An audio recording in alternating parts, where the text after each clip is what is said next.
Hi guys, Mark here from Movement Physiotherapy and Fitness. I'm going to explain something here that keeps coming back and back as an issue with people that have had recurring pain, shoulder pain, neck pain, you name it. And there are often people that exercise often, let's say they practice yoga every day, or they're bodybuilders, they train every day, and they have some kind of issue and they can't figure out why.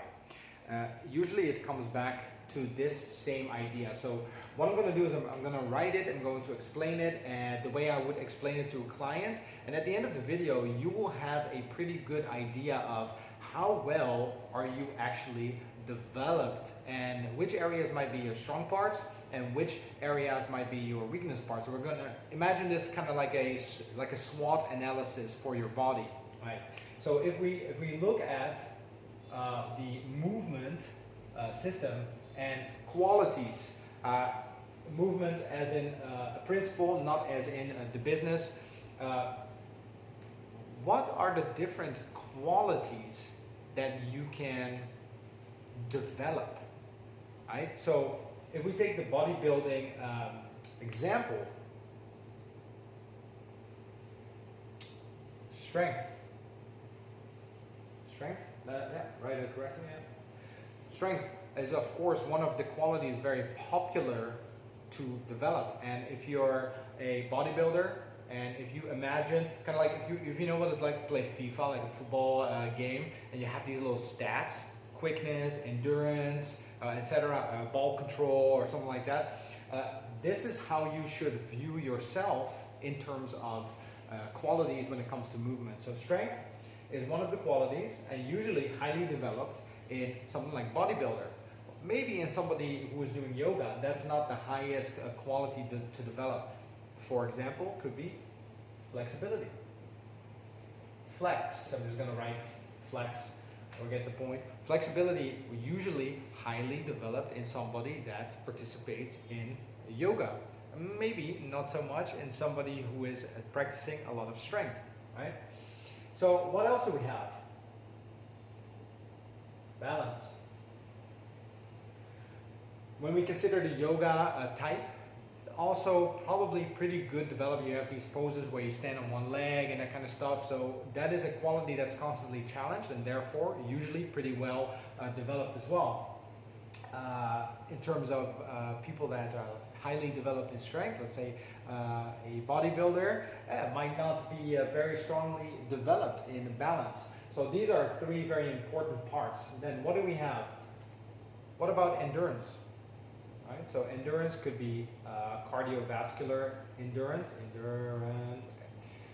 Could be cardiovascular endurance for a runner, marathon runner, for example, but could also be a muscular endurance. Somebody, let's say a gymnast that has to hold certain positions in the rings or something like that. Here, a comparable thing, depending on the type of bodybuilder, it might be working on shorter repetitions with a higher weight. If this person works with a higher repetition range and a low weight, it might still be very challenging. Muscular endurance might also not be very highly developed in a yoga teacher, but a runner might have very high endurance, maybe not so much strength. Okay, so strength, how are you developed? Flexibility, how are you developed? Balance, how are you developed? Endurance, how are you developed? Explosiveness. Now, explosiveness and strength are kind of in the same realm, right? But the big difference is that strength would mean how much weight can you push if you just give it all you got, just once, right? Explosiveness is how quick can you generate maximum force. So imagine somebody like throwing a spear or something, you know, running and throwing something very far. That would be more like explosiveness.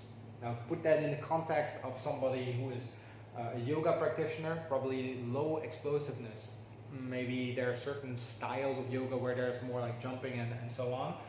Probably the same for bodybuilders, probably the same for marathon runners, but a sprinter would potentially have very high explosiveness because they need to be able to go from one point to another point as quickly as possible. Okay, strength, flexibility, balance, endurance, explosiveness. SAQ, speed, agility, quickness. Think about a soccer player, somebody that needs to be able to cut corners, stop, sprint, stop, change direction, etc. Jump, land, move.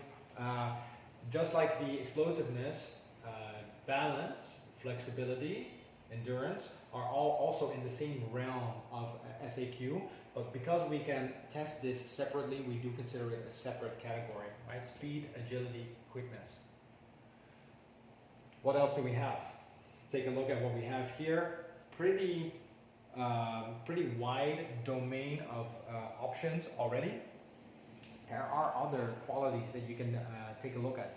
But the important here, what I would add actually is coordination, or neuromuscular, the communication between your brain and your muscles, so to speak. I would add that because I think it kind of pulls everything together. But the point I'm trying to make is very often people think that because they practice something regularly, be it swimming, be it running, be it bodybuilding, be it yoga, that covers all the bases. But at the end of the day, if you practice the same thing, whether it's a lot of bicep curls, presses, or downward dog, or sun salutations, you are still developing in a two-dimensional way. So you might be doing a lot of balance, flexibility, and endurance, but you're lacking in strength, explosiveness, and then SAQ. And then something happens in life where you need those qualities, and boom, you get hurt. And you think, why does that happen? Why? I'm exercising every day and I'm doing this, and yoga is good for your body, and you're completely right. But if you want to be resilient, you want to age well, then you want to be able to do all of the things that life presents to you, even the ones you don't expect. You need to be able to develop all of these qualities in somewhat similar order. Of course, you can specialize, and you can choose to specialize in a certain domain for a certain amount of time and switch it up to something else. But this, keeping this in mind and testing yourself every now and then, will really ensure that you have minimum risk of injuries. At the end of the day, you could see it as this. You could eat oatmeal every day. Oatmeal, pretty healthy, you know. Many people think that's a very healthy thing to eat. Eating it every day, and only that, will still be a very one-dimensional way to eat, and you'll be lacking a lot of nutrients that will help you perform well and keep yourself healthy. Try to keep that in mind and let that sink in a little bit into your mind. And if you need any help with that, just send me a message below. If you think this is a good video, give me a little like, subscribe to the channel, share this with somebody who needs to hear about this. And if they need help, we're here for them. Have a great day, and I'll see you in the next video. Bye.